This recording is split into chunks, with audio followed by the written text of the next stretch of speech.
हाय बच्चों। तो आज अपन को बात करनी है कि वेक्टर्स के टाइप क्या होते हैं। वो दो टाइप अपन ने पढ़ लिए थे, और भी बहुत सारे टाइप्स अपने पास हैं। इस बेचारे शक्ति कपूर ने अपन को समझाया था तो ये वेक्टर क्या होते हैं, और दो टाइप भी अपन ने समझ लिए थे, पोलर वेक्टर, एक्सियल वेक्टर। लेकिन आज अपन को और सारे वेक्टर्स के टाइप्स पढ़ने हैं, और साथ में यह सीखना है कि हम वेक्टर्स को कॉपी में कैसे रिप्रेजेंट करते हैं, कैसे उसको रिप्रेजेंट करेंगे, हाँ ये वेक्टर है या नहीं, ये कैसे पता चलेगा अपन को। तो सबसे पहले अपन ये समझते हैं कि वेक्टर को रिप्रेजेंट कैसे करें, वेक्टर को कॉपी में कैसे रिप्रेजेंट करें। तो देखो, हमारे पास दो तरीके होते हैं, बाई एरो और बाई ग्राफ। दो तरीके हमारे पास हैं जिससे मैं कह सकता हूं कि कॉपी में इस तरीके से मैं वेक्टर को दिखा सकता हूं। तो पहला तरीका है बाई एरो। बाई एरो का क्या मतलब है? तो भैया इसका कोई खास मतलब नहीं है। इसका मतलब यह है कि मान लो ए जो है वो वेक्टर क्वांटिटी है, तो उसके ऊपर एरो लगा दो बस। इससे क्या होगा? अरे मेरे को पता चल जाएगी ये वेक्टर है, बदतमीज। जो ए नाम की चीज है कैसी क्वांटिटी है? वेक्टर। ये क्या है? एस। डिस्प्ले कुछ भी मान लो, एस कोई वेक्टर है। तो मैंने इसको कैसे दिखाया कॉपी में कि भैया मैंने उसके ऊपर वेक्टर लगा दिया कि भैया ये वेक्टर है। अच्छा, ये बात ध्यान रखना, इससे ये नहीं पता चल रही उसकी डायरेक्शन क्या है, केवल ये पता चल रहा है कि वो वेक्टर है या नहीं। इसका काम केवल क्या है कि वेक्टर है या नहीं, केवल ये बता रहा है। ये नहीं कि वेक्टर, कई बार होता है बच्चा खतरनाक। मैंने कहा ए वेक्टर ऐसे लिखते हैं, बच्चे ने कहा अच्छा सर ये बताओ कि अगर वेक्टर नॉट डायरेक्शन में तो क्या एरो में ऐसे बना दूं? अबे, एरो का मतलब ये नहीं है कि डायरेक्शन इधर है। एरो का मतलब ये है कि भाई तू वेक्टर है और कुछ नहीं है। तो डायरेक्शन जो होगी वो होगी, वो हम अलग तरीके से रिप्रेजेंट करेंगे। लेकिन बाई एरो का मतलब ये होता है कि केवल ऊपर वेक्टर चढ़ा दो, इससे पता चलता है ये वेक्टर है या नहीं। तो रिप्रेजेंट करने का एक तरीका होता है बाई एरो, पहला तरीका बाई एरो। समझ गए कि बस ऊपर क्या लगा दो? एरो लगा दो। जैसे मान लो कोई कोई कोई कोई पी है, कोई क्वांटिटी, ये वेक्टर है। मेरे को बताना है तुम्हें कि ये वेक्टर, तो मैं क्या करूंगा? ऐसे लगा दूंगा। मैं समझा दूंगा तुम्हें कि भैया जो पी है वेक्टर की तरह काम कर रहा है। मान लो कोई ई है, ये वेक्टर की तरह काम कर रहा है, मैं ऊपर वेक्टर लगा दूंगा।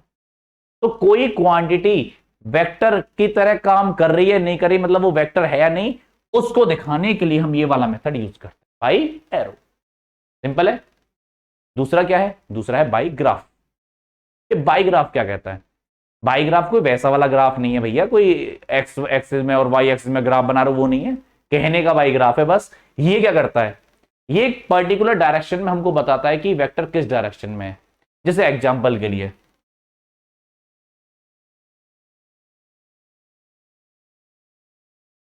मैंने बोला 2 Newton force in east direction.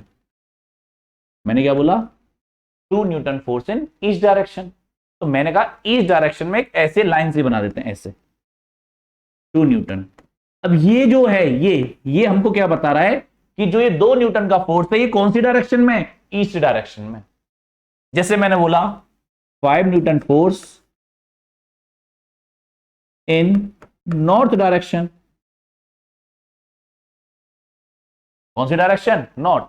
North किधर होता है? ऊपर। तो हमने क्या किया? 5 न्यूटन फोर्स नॉर्थ डायरेक्शन। अच्छा, तो मैंने बना दिया 5 न्यूटन ऐसे नॉर्थ। अब ये क्या बता रहा है कि भैया जो ये 5 न्यूटन फोर्स है वो कौन सी डायरेक्शन में? North direction. तो ये दूसरा वाला मेथड है, ये बदतमीज ये बताता है अपन को कि कौन सी डायरेक्शन में है। पहला वाला तो केवल ये बताता कि वेक्टर है या नहीं, बस। उससे ज्यादा अपन लफड़े नहीं करेंगे भैया, उससे भिड़ने मत बैठ जाना। वो केवल ये बताता ए वेक्टर बी वेक्टर, भैया हम वेक्टर हैं। हमारी डायरेक्शन क्या है वो ग्राफिकल मेथड से ही पता लगता है कि भैया तू इधर जा रहा है, इधर जा रहा है, उधर जा रहा है, इधर। अब इसमें एक शानदार पॉइंट है। शानदार पॉइंट कौन सा? कि वेक्टर की जो लेंथ होती है, इस एरो की जो लेंथ होती है, एक बात रुक जाओ।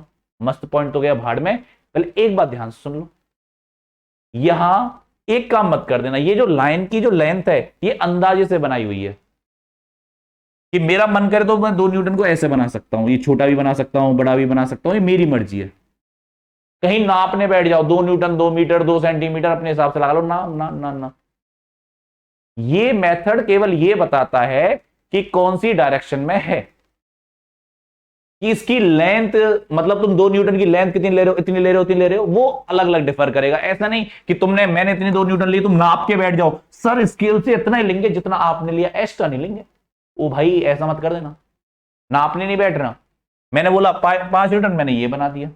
लेकिन ध्यान क्या रखना है इस चीज में, तो मैं एक शानदार पॉइंट क्या बता रहा था, मस्त पॉइंट क्या था, मस्त पॉइंट ये था, जो ये वेक्टर की जो लेंथ होती है ये मैग्नीट्यूड को रिप्रेजेंट करती है।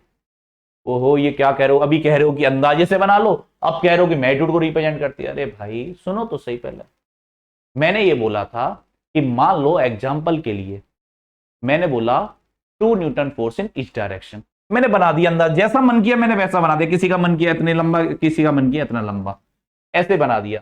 लेकिन अब मैंने बोला 5 Newton force in north direction, एक ही न्यूमेरिकल में दोनों फोर्स काम आ गए, 5 न्यूटन भी और 2 न्यूटन भी। अगर अपने तुमने अंदाजे से 2 न्यूटन इतना बनाया है, तो ये बताओ जो 5 न्यूटन होगा वो इससे बड़ा ही होगा, तो मैं जो 5 न्यूटन अंदाजे से बड़ा बना दूंगा।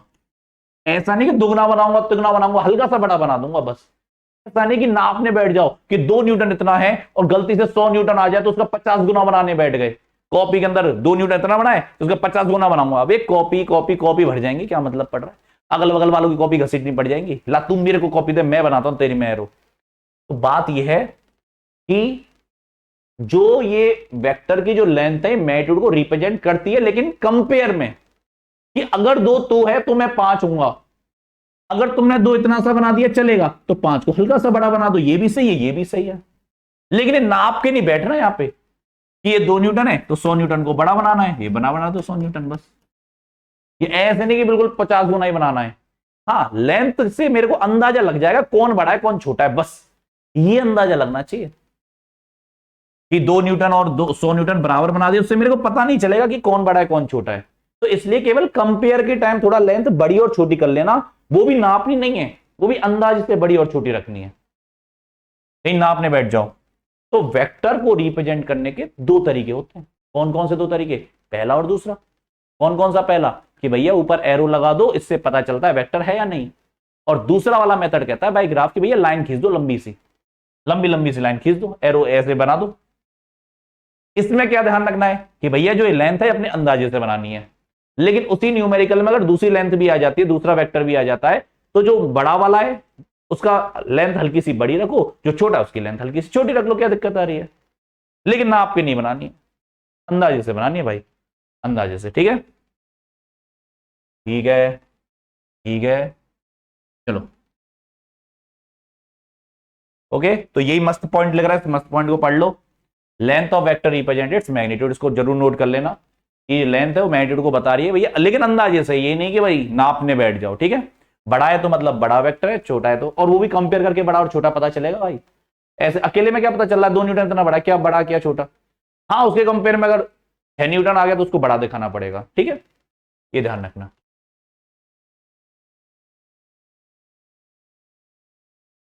Representation of vector in news system, news मतलब north east west south.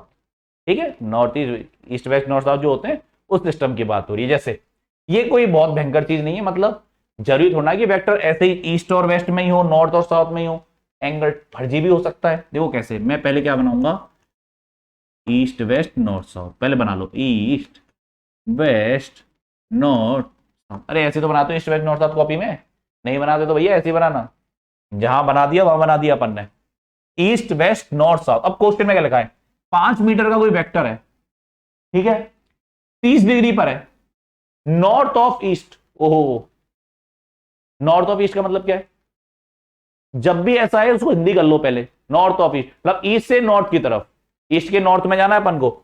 North of east का मतलब ईस्ट से नॉर्थ की तरफ जाओ, कितने डिग्री पे, 30 डिग्री पे।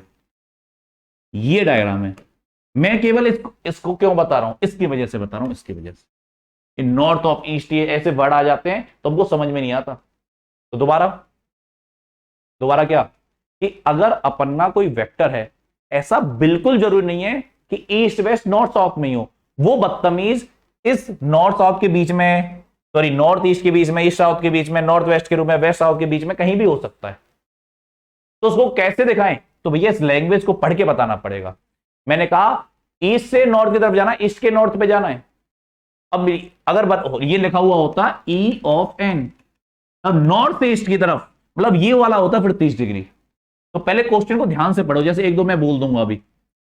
ईस्ट के नॉर्थ की तरफ जाना है, पहले इसकी हिंदी जरूर कर लेना, क्योंकि बच्चों के साथ एक समस्या होती है, लैंग्वेज समझ में नहीं आती, कहना क्या चाहते हो, ये बड़ी समस्या रहती है उनके साथ। तो इसलिए पहले जो क्वेश्चन इंग्लिश में लिखा हुआ उसकी हिंदी कर लो। ईस्ट से नॉर्थ की तरफ, ईस्ट से नॉर्थ में जाओ, कितने डिग्री की है? 30 डिग्री। तो ये बन गया 5 मीटर, ये बन गया वेक्टर। जैसे एक मैं बोल रहा हूं, तुम बनाओ इसको, 5 metre at 60 degree west of north. ये बनाओ बनाओ बनाओ बनाओ, खुद से ट्राई करो कहां बनना चाहिए। बनाए 5 मीटर बनाना है 60 डिग्री पे, वेस्ट ऑफ नॉर्थ, नॉर्थ से वेस्ट की तरफ, नॉर्थ के वेस्ट पे जाना है, नॉर्थ से वेस्ट की तरफ, ये है 60 डिग्री, ये बनाया। हम इसकी बात कर रहे हैं, ये बना दी। तो पहले इसको पढ़ो, ये लिख के आ रहा है, अरे नॉर्मल इंग्लिश है यार, इसमें क्या टेंशन लेने की बात है बताओ। नॉर्थ से किस तरफ जाना है? वेस्ट की तरफ। नॉर्थ से किस तरफ जाना है? वेस्ट की तरफ। ओके, नॉर्मल बात है, कोई ऐसे जिदना नहीं है इसके पीछे, काम आएगा बीच में, इसलिए बता दिया है। ठीक है, ऐसे इमोशनल मत हो जाना इसके साथ, अरे सर ये तो बहुत भयंकर चीज है। अरे कोई भयंकर नहीं है। अब देखो फर्जीवाड़े टाइप्स ऑफ वेक्टर, तो यहां हमें बहुत सारे वेक्टर के टाइप पढ़ने हैं, नाम याद रख लो ठीक है, नहीं तो कोई ऐसे भयंकर भी नहीं है, एक आध काम के हैं उनके मैं बता दूंगा कि इनको ध्यान रख लेना। ठीक है, ऐसे इमोशनल मत हो जाना, इनके नाम से पता चल जाएगा वेक्टर क्या है। देखो इक्वल वेक्टर, इक्वल वेक्टर क्या होता है? If two vector have equal magnitude and direction. अगर दो वेक्टर हैं मेरे पास, अच्छा देखो वेक्टर के पास दो चीज होती है, मैग्नीट्यूड और डायरेक्शन दोनों, अगर दोनों इक्वल हो जाए तो है वो इक्वल वेक्टर। ओनली मैग्नीट्यूड से काम नहीं चलेगा, क्योंकि वेक्टर के पास डायरेक्शन भी होती है।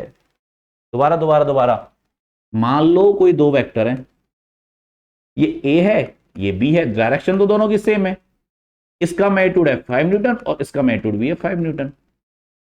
तो ये दोनों वेक्टर इक्वल वेक्टर है, मतलब ए वेक्टर को मैं बी वेक्टर के बराबर लिख सकता हूं, ए वेक्टर को मैं बी वेक्टर के बराबर लिख सकता हूं। तो ध्यान रखो इस चीज को, इक्वल वेक्टर का मतलब होता है जब दो वेक्टर्स का मैग्नीट्यूड और डायरेक्शन दोनों बराबर हो तब वो इक्वल वेक्टर है, हम तभी लिख सकते हैं।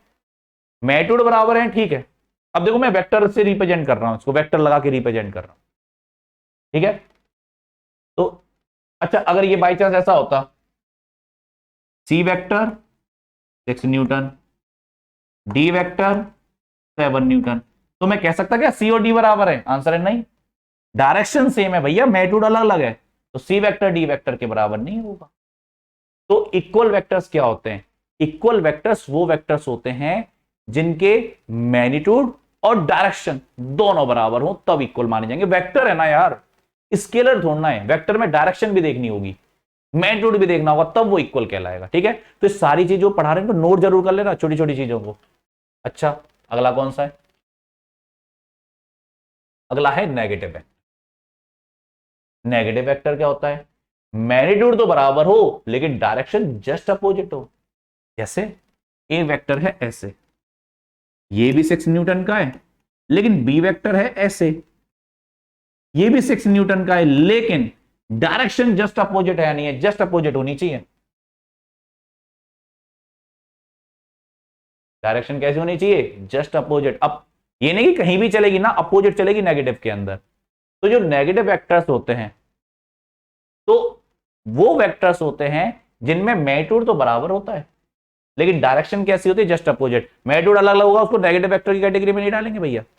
तो जो अपोजिट वेक्टर या नेगेटिव वेक्टर होते हैं उनमें मैग्नीट्यूड तो सेम रहेगा लेकिन डायरेक्शन जस्ट अपोजिट होगी। इसको लिखेंगे कैसे देखो, अच्छा ये दोनों क्या इक्वल वेक्टर्स हैं? आंसर है नो। तो मैं क्या कहूंगा, ए वेक्टर बराबर बी वेक्टर, क्या लिख सकता हूं? क्या लिख सकता हूं? क्या नहीं लिख सकता। क्यों नहीं लिख सकता ए वेक्टर? क्योंकि भैया डायरेक्शन अलग अलग है इनकी, अपोजिट है, लेकिन मैग्नीट्यूड कैसा है? सेम। तो अगर मैग्नीट्यूड सेम है तो मैं क्या लिख सकता हूं? ये तो गलत लिखा हुआ है, ये मैं ऐसे नहीं लिख सकता, नहीं लिख सकते। क्या मैं ऐसे लिख सकता हूं? ए बराबर बी, यस ऐसे लिख सकता हूं मैं।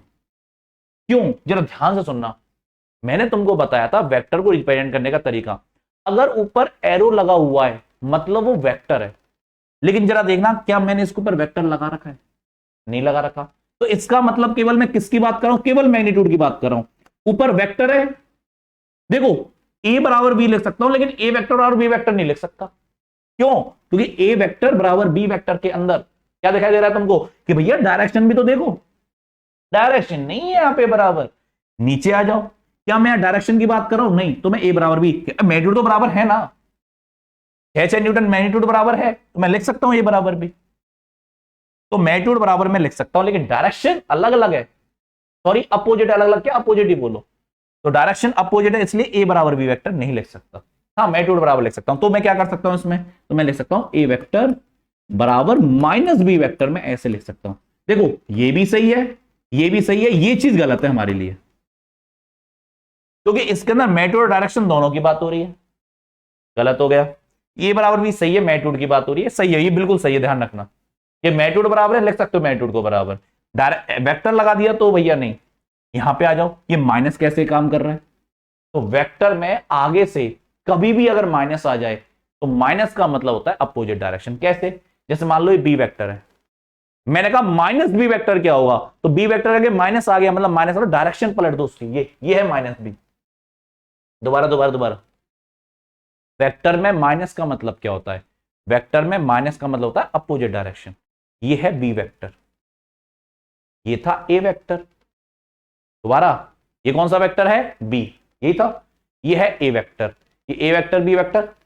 अब हुआ क्या, ध्यान से, अगर मैंने कहा ये ए है, ये ए हो गया अपना, अगर मैं इसकी डायरेक्शन पलट दूं, ए की डायरेक्शन पलट दूं या बी की डायरेक्शन पलट दूं, दूसरा जगह देखो मैं इसकी डायरेक्शन पलट रहा हूं, इसकी डायरेक्शन पलट रहा हूं, इसकी अगर मैं डायरेक्शन पलट दूं, बताओ इधर आ रहा हूं नहीं आ रहा। तो अगर मान लो ये ए है, तो माइनस ए ये हो जाएगा, नहीं हो जाएगा, माइनस ए का मतलब ये, तो बी के आगे माइनस लगा दिया, बी के आगे माइनस मतलब वो ए ही बन गया, नहीं बन गया, तो ए वेक्टर और माइनस बी वेक्टर, इसलिए नेगेटिव वेक्टर है। नेगेटिव का मतलब अपोजिट डायरेक्शन, नेगेटिव का मतलब क्या होता है, अपोजिट डायरेक्शन, ध्यान से। ओके ओके, दोबारा, मैग्नीट्यूड तो बराबर है, लिख सकते हैं, लिख दिया, लेकिन डायरेक्शन अपोजिट है, इसलिए ए बराबर बी वेक्टर नहीं लिख सकता, अगर इक्वल होते तो ही लिखता। लेकिन हाँ माइनस लगा सकता हूं क्या, हाँ माइनस लग सकता है, फिर बराबर हो जाएंगे, क्योंकि डायरेक्शन जस्ट अपोजिट है, और जस्ट अपोजिट के लिए मतलब नेगेटिव का मतलब यहां पे होता है अपोजिट डायरेक्शन। बी के अपोजिट में जाओ, देखो ए आ रहा है, नहीं आ रहा, आ रहा है, मैग्नीट्यूड तो बराबर था ही, तो ये वाली बात समझ में आनी चाहिए, ए वेक्टर बराबर माइनस बी वेक्टर। चलो आगे चलते हैं। कोलिनियर वेक्टर, कोलिनियर वेक्टर होते हैं पैरेलल और एंटी पैरेलल। अगर दो वेक्टर पैरेलल हैं या एंटी पैरेलल हैं, उनको हम बोलते हैं कोलिनियर। मैग्नीट्यूड अलग अलग चलेगा, मैग्नीट्यूड अलग अलग, सेम हो भी सकता है, नहीं भी हो सकता। अगर सेम है तो वो इक्वल और नेगेटिव की कैटेगरी में भी आ जाएंगे। लेकिन मैंने बोला, जैसे एग्जांपल के लिए देखो, एग्जांपल देते हैं ना आपको, मैंने बोला ये 2 न्यूटन है या 6 न्यूटन है, ये ए है ये बी है, तो क्या ये इक्वल है, नहीं है। क्या ये नेगेटिव है, नहीं है, बस ये कोलिनियर है। कोलिनियर को एक दूसरे के कैसे हैं, ये पैरेलल है। लेकिन अगर मैं कहता ए वेक्टर है 2 न्यूटन, बी वेक्टर भी है 2 न्यूटन, तो क्या ये कोलिनियर है, तो क्या ये इक्वल है, इक्वल भी है। इक्वल और कोलिनियर दोनों हो सकते हैं, उसमें क्या दिक्कत आ रही है, ये इक्वल भी हो सकता है, कोलिनियर दोनों ही है, लेकिन ये वाला ओनली कोलिनियर है, ये वाला ओनली क्या है, कोलिनियर। तो ऐसे अपन को बात करनी है। एक लाइन बोल रहा हूं, इसके बारे में सोचना थोड़ा सा और जवाब देना। All collinear vectors are equal, all collinear vectors are equal. सारे कोलिनियर इक्वल कैसे हो जाएंगे, ये कोलिनियर लेकिन इक्वल नहीं है। लेकिन all equal are collinear, yes, all, इनको लिख लेना इन लाइनों को, all equal vector are collinear, answer है यस। सारे जो इक्वल वेक्टर है वो कोलिनियर तो होंगे ही होंगे, एक दूसरे के पैरेलल तो होंगे ही होंगे, उसमें क्या दिक्कत आ रही है। दोबारा, कोलिनियर वेक्टर्स वो वेक्टर्स होते हैं जिनके जो डायरेक्शन है या तो वो पैरेलल हो चाहे एंटी पैरेलल हो, इनको पैरेलल और एंटी पैरेलल वेक्टर भी बोलते हैं। तो ये पैरेलल वेक्टर है या एंटी पैरेलल वेक्टर, उनको हम बोलते हैं collinear vectors. Collinear vector in opposite direction, collinear vector in same direction. तो मैंने एक लाइन बोली, all collinear are equal, no, सारे कोलिनियर इक्वल कैसे हो जाएंगे, क्योंकि कोलिनियर में तो मैग्नीट्यूड अलग अलग चल सकता है, सेम हो भी सकता है, नहीं भी हो सकता। तो जब मैग्नीट्यूड अलग अलग हो जाएगा तो उसको भैया हम नहीं बोल सकते इक्वल।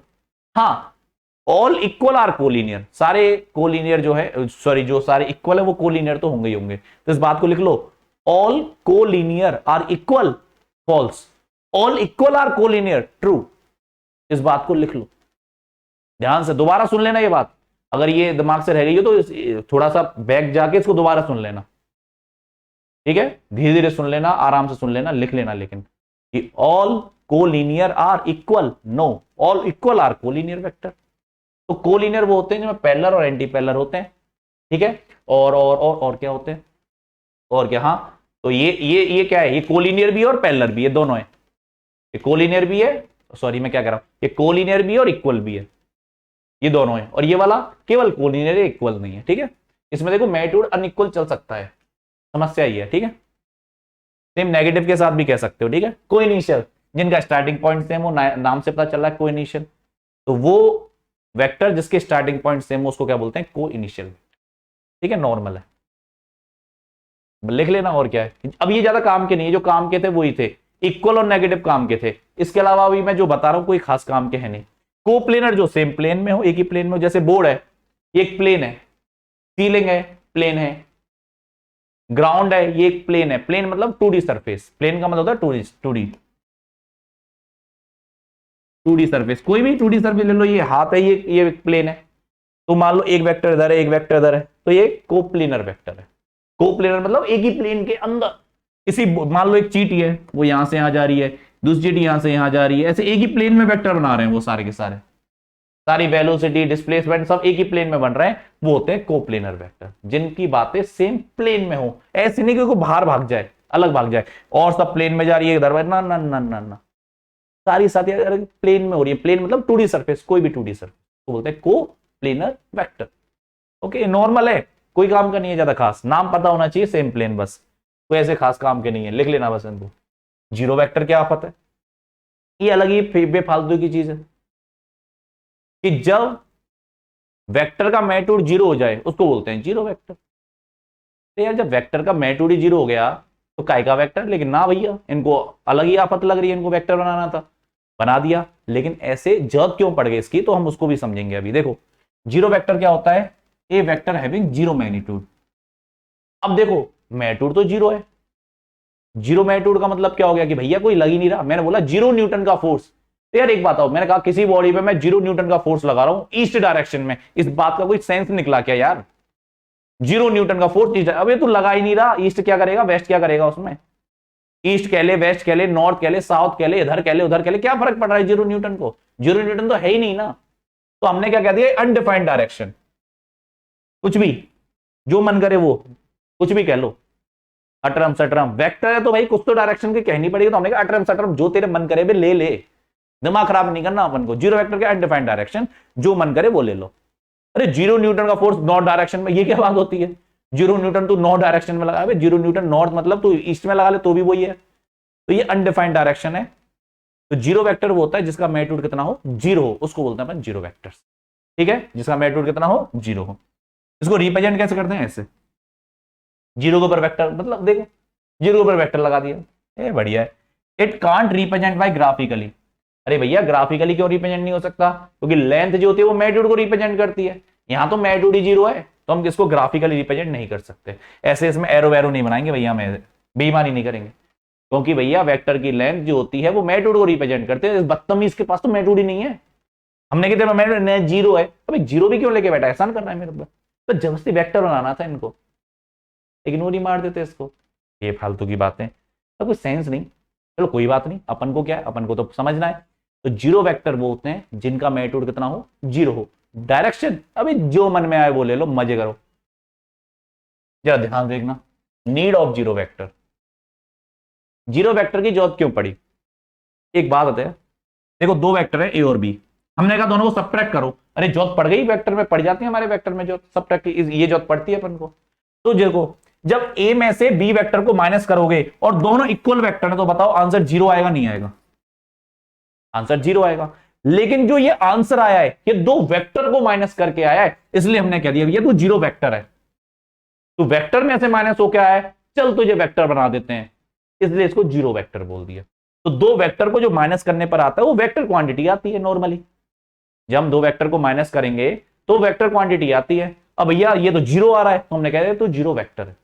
जैसे ये देखो, म्यू बराबर माइनस लैम्डा, म्यू बराबर माइनस लैम्डा, म्यू की वैल्यू माइनस लैम्डा के बराबर है, तो लैम्डा प्लस म्यू मुझे ये सॉल्व करना पड़ गया मान लो गलती से, तो लैम्डा प्लस म्यू ये तो जीरो हो जाएगा, और इसमें मैंने ए वेक्टर का मल्टीप्लाई कर दिया, मल्टीप्लाई कर दिया ए वेक्टर, तो जीरो, ये क्वांटिटी कितनी है जीरो, जीरो में ए वेक्टर का मल्टीप्लाई कर दिया क्या आएगा, जीरो ही आएगा, तो इसको हमने जीरो वेक्टर बोल दिया क्योंकि वेक्टर की वजह से आ रहा है।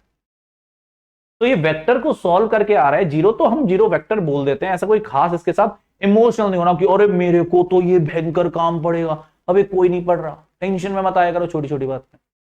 जीरो वेक्टर दो वेक्टर की वजह से आए इसलिए जीरो वेक्टर। अब जीरो का किसी से प्लस करो, जीरो वेक्टर का किसी से प्लस कर दो ए वेक्टर से, तो क्या आएगा, ए वेक्टर ये आएगा, क्या फर्क पड़ रहा है, जो जीरो के साथ होता है वही होगा। ए वेक्टर में से जीरो को माइनस कर दो, ए ही आएगा, जीरो का किसी से मल्टीप्लाई कर दो, जीरो वेक्टर है जीरो ही आना है, क्या है जीरो का ए वेक्टर से मल्टीप्लाई करोगे जीरो आएगा। तो भैया फर्जी बाटी, जो नॉर्मल चीज है जो आती है तुमको वही है, जीरो का ए वेक्टर से मल्टीप्लाई कर दो जीरो ही आना है, वो तो उसमें क्या दिक्कत है। तो जो वेक्टर को माइनस करके आया है इसलिए इसका नाम हमने क्या रख दिया, जीरो वेक्टर। ओके, इसका नाम हमने जीरो वेक्टर इसलिए रखा, लिख लेना, नोट कर लेना दोबारा। जीरो वेक्टर क्या है, दो वेक्टर की वजह से जो अगर जीरो आ रहा है, दो वेक्टर के साथ मैं कुछ भी कर रहा हूं, कोई बदतमीजी कर रहा हूं, अगर जीरो आ गया तो उसको नाम क्या रखा, जीरो वेक्टर नाम रखा। ओके, ऑर्थोगोनल वेक्टर, ये बेफालतू में फर्जी नाम चल रहा है, इसका दूसरा नाम होता है परपेंडिकुलर वेक्टर। अब परपेंडिकुलर वेक्टर लिखता तो ध्यान, अभी एक बार में समझ में आ जाता नाम से, देखो नाम से ही पता चल रहा है सब इक्वल, जो इक्वल हो, नेगेटिव जो अपोजिट हो, कोप्लेनर जो सेम प्लेन में हो, कोलिनियर जो एक लाइन में हो, को इनिशियल जिनका स्टार्टिंग पॉइंट सेम हो, नाम से सब पता चल रहा है। जीरो वेक्टर जिसका मैग्नीट्यूड जीरो हो, और ये ऑर्थोगोनल इसका दूसरा नाम होता है परपेंडिकुलर वेक्टर, जो परपेंडिकुलर हो। ये क्यों लिखा है, कई बार न्यूमेरिकल के अंदर ऑर्थोगोनल आ जाता है, बच्चे फैल जाते हैं, साहब ये नहीं आता अपन को, हमको आता है कोई भी दूसरा वेक्टर बताओ, ये ऑर्थोगोनल नहीं आता। अब ये नाला है कि परपेंडिकुलर वेक्टर होता है, तो अगर अपन ऑर्थोगोनल नाम दें उसका मतलब क्या होता है, परपेंडिकुलर वेक्टर। अब अपन को बात करनी है अगले वेक्टर की, जिसका नाम है फिक्स्ड वेक्टर। फिक्स्ड वेक्टर क्या होता है भैया, अरे भाई जो वेक्टर जिसका इनिशियल पॉइंट कैसा हो जाए, फिक्स हो जाए। अरे फर्जी एक नंबर का, कोई ऐसा कोई खास काम नहीं आने वाला, बस नाम याद कर लो कि फिक्स नाम से पता चल रहा है, जिसका इनिशियल पॉइंट क्या हो, फिक्स हो, उसको क्या बोलते हैं, फिक्स। जैसे ये फिक्स हुए पड़े, बस फेविकॉल लिख रहा है और फिक्स। अरे भाई आजकल ऐसे ऐसे खतरनाक खतरनाक क्रिंज टीवी एड्स आने लग गए, मतलब उनको देख लो तो ऐसा मन करे कि आंखों में सैनिटाइजर डाल लो, एक सेकंड लेके आता हूं सैनिटाइजर। अरे भाई कहां से लेके आऊं, कल पी गया था सैनिटाइजर को, वो थोड़ा थोड़ा लेटल लेटल उसमें होता है ना अल्कोहल, इसलिए कल रात को पी गया, कहां से डालूं। तो ऐसे ऐसे ऐड आते हैं कि बस उनको देखते ही दिमाग खराब हो जाए। एक ऐड देखा होगा तुमने, मतलब CFL से गोरे हो रहे हैं, मतलब वो बेवकूफ है बेचारे, फेयर लवली वाले बेचारे कह के मर गए, लेजर टेक्नोलॉजी और सब, और उनको CFL से गोरे करने हैं, मतलब क्रीम से गोरे होने में लगता है भैया टाइम, तो उन्होंने क्या किया, CFL जलाओ और गोरे हो जाओ। पहले बहुत काला हुआ करता था, लेकिन जब से मैंने लाइट लगवाई मैं गोरा हो गया, तो मतलब वाह, ये मैं गोरा, ये मैं काला ही था, ये लाइट से गोरा हुआ हूं मैं। तो मतलब इनसे बढ़िया टीवी ऐड तो भैया हम, मेरे जो 10th क्लास में 2 बार भी फेल हुए होंगे वो स्टूडेंट भी होंगे, वो भी बना लेंगे। ढिंचक पूजा के गाने इनसे बढ़िया होते हैं, ऐसे ऐसे ऐड होते हैं भैया, इतने बेकार बेकार भाई आता है। चलो आगे बात करेंगे ऐसे ऐड की, आगे चलो आगे चलो।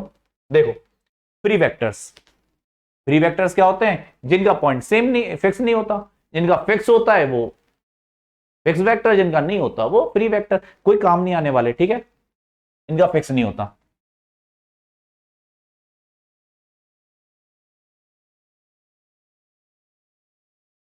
कोटर्मिनल वेक्टर क्या होता है, कोटर्मिनस, कोटर्मिनल नाम से पता चल रहा है, which have common common terminal point, जिनका टर्मिनल पॉइंट कॉमन हो जाए उसको क्या बोलते हैं, को टर्मिनस। जैसे एग्जांपल के लिए डायग्राम बनाए तो ऐसे, ये इस तरीके से, इसको बोलते हैं को टर्मिनल, ये है को टर्मिनस वेक्टर। बताओ इनिशियल कैसा था, जो बाहर की तरफ जा रहा था, ये को टर्मिनस क्या है, जो अंदर की तरफ, मतलब जिनके हेड एक तरफ आ रहे हैं, जो एक तरफ आ रहे हैं, जो एक तरफ खत्म होने की सोच रहे हैं, वो है को टर्मिनस। को इनिशियल में क्या था, स्टार्टिंग पॉइंट सेम था। तो ऐसे कोई काम की नहीं है कि फिक्स वेक्टर, फ्री वेक्टर, एक को टर्मिनल कोई काम आएंगे, कोई काम नहीं आने वाले है ना। तो इनके साथ कोई ज्यादा इमोशनल होने की जरूरत है नहीं। चलो अब इनको ट्रू फॉल्स को सॉल्व करो। आज के लास्ट क्वेश्चन, ट्रू फॉल्स बताने हैं। ए वेक्टर और बी वेक्टर पैरेलल हैं, बी वेक्टर और सी वेक्टर पैरेलल हैं, तो बताओ ए और सी भी पैरेलल होंगे क्या? ट्रू और फॉल्स सोचो, सोच लो सोच लो, पहले ए और बी बना लो। ये ए हो गया, ये बी हो गया, ए बी के पैरेलल है, ठीक है, और बी सी के पैरेलल है, मतलब ये तो ए और सी भी पैरेलल है, हाँ यस पैरेलल होंगे। ए और बी पैरेलल है, बी और सी पैरेलल, तो ए और सी तो पैरेलल होंगे, तो ये लिख दो भैया ट्रू। तो भैया ट्रू है। दूसरा पढ़ो, दिमाग चलाओ दूसरे में। A vector and B vector are anti parallel, बनाओ इस बात को, ए वेक्टर और ये बी वेक्टर ये एंटी पैरेलल हो गए, ठीक है। बी और सी ऑल्सो एंटी पैरेलल, मतलब बी ऐसे है और सी को एंटी पैरेलल बनाना, तो सी ऐसे बनेगा, नहीं बनेगा। ए और बी भी एंटी पैरेलल, बी और सी भी एंटी पैरेलल, तो क्या ए और सी एंटी पैरेलल होंगे? अरे ए और सी एंटी पैरेलल कैसे हो गए? ए और सी तो कैसे होंगे? पैरेलल होंगे, तो आंसर है फॉल्स है भैया। तो डायग्राम से सब समझ में आ जाती है। सेम इसको बनाओ, ए वेक्टर परपेंडिकुलर बी वेक्टर और B vector perpendicular C vector, तो ए वेक्टर जो है वो सी वेक्टर के परपेंडिकुलर होगा। बनाओ डायग्राम बना के करो, सिंपल है, बनाओ बनाओ। ए वेक्टर ये है और बी वेक्टर ये है, ये परपेंडिकुलर है, और बी और सी भी परपेंडिकुलर है। मान लो बी है तो सी को ऐसे बना दो परपेंडिकुलर, ए और बी परपेंडिकुलर, बी और सी, क्या ए और सी पर, अरे ये कहां से परपेंडिकुलर हो जाएंगे फिर? तो ए और सी जो है वो परपेंडिकुलर नहीं है, फॉल्स है, ठीक है। और जो ये बात हो रही है सेम प्लेन के अंदर हो रही है, ठीक है, ये प्लेन में हो रही है, बस ऐसे नहीं कि बाहर ले जाओ कुछ कर लो, ये सेम प्लेन में बात हो रही है। तो ए बी के परपेंडिकुलर और बी सी के परपेंडिकुलर है एक ही प्लेन के अंदर, तो क्या ए और सी भी परपेंडिकुलर? अभी कहां से हो जाएंगे, जबरदस्ती की बात, कुछ भी चल रहा है। तो ये थे आज के वेक्टर्स के बारे में, आगे और भी वेक्टर्स के टाइप अपन पढ़ते रहेंगे, लेकिन आज के लिए इतना ही। Thank you, bye bye, good night.